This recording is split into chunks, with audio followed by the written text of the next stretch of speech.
Some would say if you remember the 1960s, then you can't have been there.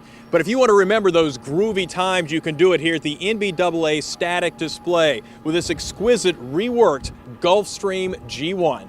Believe it or not, the G1 just turned 50, marking a half-century of Gulfstream's presence in the business aviation market.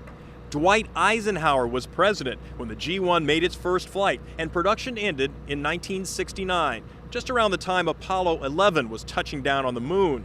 Aircraft management and charter company Volo operates one of just over 100 G1s that are still in corporate and private service around the world. The aircraft can fly up to a dozen passengers up to 1,800 miles at a relatively leisure pace of 350 miles per hour. And we're here with Volo Chief Operating Officer Kyle Slover. And Kyle, first of all, give us an idea. 50-year-old aircraft, is this the kind of thing that it really has a place in today's, modern charter business? Oh, absolutely. We think it does. Obviously, it's a large cabin. Look around. This is comparable to a G2, G3, even a G4. So if you want to move 8 to 10 people around, do it somewhat economically, you're not paying G4 prices, this is a great plane to do it.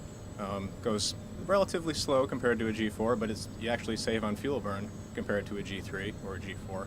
And you're moving 10 people in obvious comfort, and it's a lot of fun. So we've had a good reaction to it in the charter market. Well, let's talk about the aircraft interior just a little bit. Joining us also is Haviland Whitcomb, Aviation Aesthetics. And Haviland, it's a fab interior, if I can use the 60s term there. Can you give us some ideas as to, the concepts, kind of how you came up with the idea and some of the features that are just so groovy in here? Oh, thank you. It was a lot of fun to work on this. Really, the inspiration came from the owner. He already had a business jet, and for him, this airplane needed to be a really fun place to have friends on board and maybe a larger group of people who want to go to a leisure destination and have a lot of fun on the way. The main thing that we did here was to reconfigure the cabin. There are 4 club seats in the front. And then as you move back, we get 2 more seats here.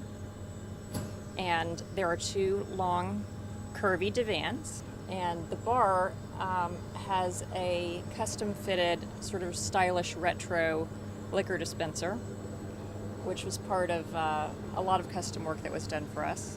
The TV monitors were made to look like, or the monitor screens were made to look like old TV sets. Haviland, what would you say is probably the most important feature of this lounge? Well, the thing that really makes it a lounge is this freestanding table. It was really inspired from Saarinen, who's a modern design icon. And the shape that we did reflects that design, but it also has aisle clearance and cup holders. And the fact that people can gather around it is really part of what makes this lounge work. The other things we really thought were important were white Formica and polished chrome. So we had to have that. Absolutely, got to stand out there just like somebody's kitchen back in the 60s. Right. Let me switch over to Kyle, if I could, just for a moment and talk a little bit about, 50 years this aircraft has been a part of history. And we were talking earlier, it actually shares a bit of history with the space program. Actually, the original owner of Gulfstream was Grumman Aerospace, who built the lunar landing module for the Apollo program. So in 1969, when this aircraft was built, it was next to the production line for the lunar landing vehicles, which is, a pretty interesting point in history.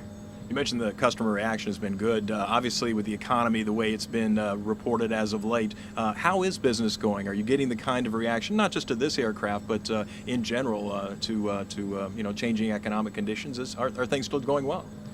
No, I think everyone in business aviation will agree there's certainly been a slowdown in flight activity. We're certainly seeing it. Our leisure charter sales are off.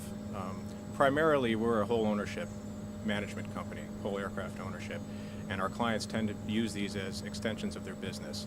There is still a need for these businesses to move people around to their different locations, to check on ongoing operations, to even look for potential acquisitions in today's market. Some of our guys are opportunistic real estate guys, and as bad as the market may seem, there's a lot of opportunity out there. So we still see their private use and their business use has stayed steady through the downturn, but certainly charter has dropped. I think everyone will agree with that. Well, hopefully a lot of folks will be interested in flashing back to the 60s while they're here at NBAA. They can come out here to the static display at Showalter and see it during the course of the convention. And as I said, okay, all you groovy cats and gals, come on out and see the aircraft. I think you'd have a lot of fun on the G1. Thanks so much for joining us, Kyle and Haviland. And of course, there'll be much more right here on AINTV.com. Stay with us.